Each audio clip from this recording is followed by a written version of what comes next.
और ये सुनिश्चित किया है एक प्रदेश के किसी नौजवान के साथ धोखा नहीं होना चाहिए। धोखा कोई करेगा उसकी नौकरी को उसी दिन हम लोग लेने का काम करते हैं। जेल के अंदर पूरी निर्ममता के साथ उसको ठूसने में भी कोई कोताही नहीं बरतते।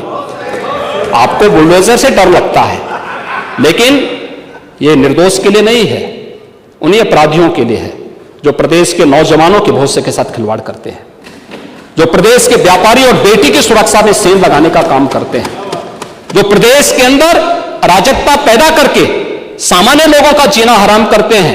मेरा दायित्व बनता, मैं यहां नौकरी करने नहीं आया हूं, कतई नहीं। मैं यहां पे इस बात के लिए आया हूं कि अगर वो करेगा तो भोगतेगा भी फिर, और इसीलिए मैं यहां पे आया हूं कि हम लोग उससे लड़ेंगे। ये लड़ाई हमारी सामान्य लड़ाई नहीं है, ये प्रतिष्ठा की लड़ाई भी नहीं है। मुझे प्रतिष्ठा प्राप्त करनी होती तो मुझसे से ज्यादा प्रतिष्ठा अपने मठ में मिल जाती है, कोई आवश्यकता नहीं मेरे लिए। लेकिन इस प्रकार के गुमराह भरे तथ्यों को लेकर क्या बातें हैं आप लोग बोलते हैं, इस प्रकार के अनावश्यक बातों की तरफ आप ध्यान कर, आप इस प्रकार की चर्चाएं करते हैं। एक पांव धरती पर रखकर ही बावन भगवान ने आकाश पाताल को जीता था। धरती ही धारण धर करती है, कोई इस पर भार न बने, मिथ्या अभिमान से न तने। मुझे लगता है गलतफहमी नहीं होनी चाहिए समाजवादी पार्टी या कांग्रेस को कि वह बार बार खटाखट जैसी योजना के माध्यम से जनता को धोखा दे सकें। लेकिन मैं आपसे कह सकता हूं ये सरकार चलेगी, मजबूती के साथ चलेगी, प्रदेश के अंदर ट्रांसफॉर्म करने के अपने अभियान को आगे बढ़ाएगी। प्रदेश के अंदर खिलवाड़ करने की किसी को जरूरत नहीं होगी। और कल की जो गोमती नगर की घटना है, उस घटना में भी हम लोगों ने जवाबदेही तय की है। उसके अपराधियों की सूची भी मेरे पास आई है। ये अपराधी हैं, पहला अपराधी है पवन यादव, दूसरा अपराधी मोहम्मद अरबाज। ये सद्भावना वाले लोग हैं, यानी सद्भावना, अब इनके लिए सद्भावना ट्रेन चलाएंगे, इनके लिए बुलेट ट्रेन चलेगी, चिंता मत करो। और उस बुलेट ट्रेन की तैयारी की जा रही है।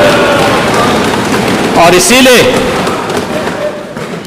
महिला सुरक्षा हमारे लिए सर्वोच्च महत्व रखता है।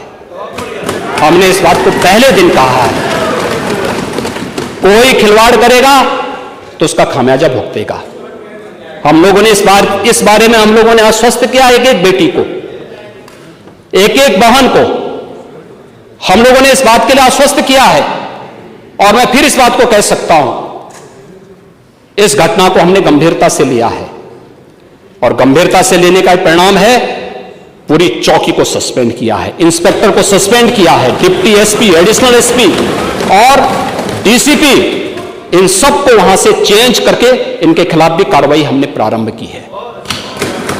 जो भी व्यक्ति प्रदेश के अंदर अराजकता और अव्यवस्था पैदा करने का प्रयास करेगा, मैं फिर कहूंगा हम सबका सम्मान करेंगे, सबको सुरक्षा देंगे।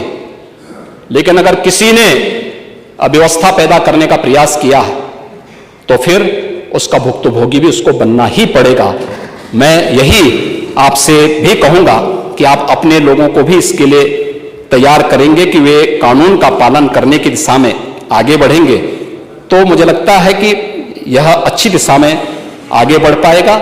सप्लीमेंट्री डिमांड पर आपने अपने बातों को यहां पर रखा, माननीय सदन में हमारे दलीय नेताओं ने अपनी बातों को यहां पर रखा। मैं उन सब के प्रति आभारी हूं, माननीय सदन का भी आभारी हूं।